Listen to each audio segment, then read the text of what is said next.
આ વખતે પણ પાછી વાત તો એનો ઈ છે કે હેડલાઇન દૈનિકના બે માલિકો છે હમ અને બંને વચ્ચે લોગો એક જ છે. લોગો એટલે જે આપણે છાપામાં છપાય છે તે હમ સૌથી પહેલા હેડલાઇન.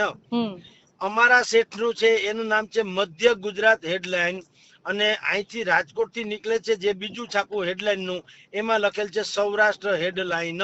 હમ પણ બેયની ડિઝાઇન સરખી છે.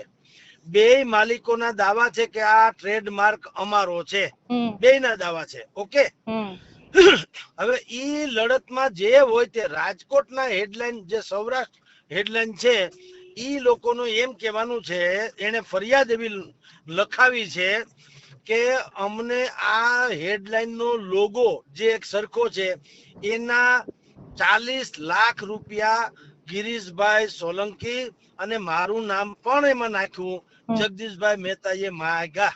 ઓકે. હમ હવે આમ આ 3 મહિના જૂની ફરિયાદ છે જે આજે ધૂણીને પાછી પેદા થઈ. હમ પણ હું તમને એમ કહું કે તમે એમ કહો છો કે 40 લાખ રૂપિયા માંગ્યા હમ ખંડણી ના. હવે તો હવે ઉઘરાણી કે એવું નથી થતું, હમ હવે ખંડણી જ થાય છે જે કઈ થાય છે એ. હમ તો ખંડણીના માંગ્યા તો તમે ફરિયાદીને પૂછો કે તમે જગદીશ મહેતાને આમ ક્યારે મળ્યા છો, હમ એનું કઈ મોબાઈલ રેકોર્ડિંગ છે, હમ એનું કઈ ચેટિંગ બેટિંગ છે, કઈ રીતે ખંડણી માંગી ઈ તો કઈક હોવું જોઈએ ને. ખંડણી માંગવાનો પ્રકાર તો હોય કે ન હોય. હમ મેં મારી લાઈફમાં ઈ ભાઈને જોયા નથી જેને ફરિયાદ કરી છે.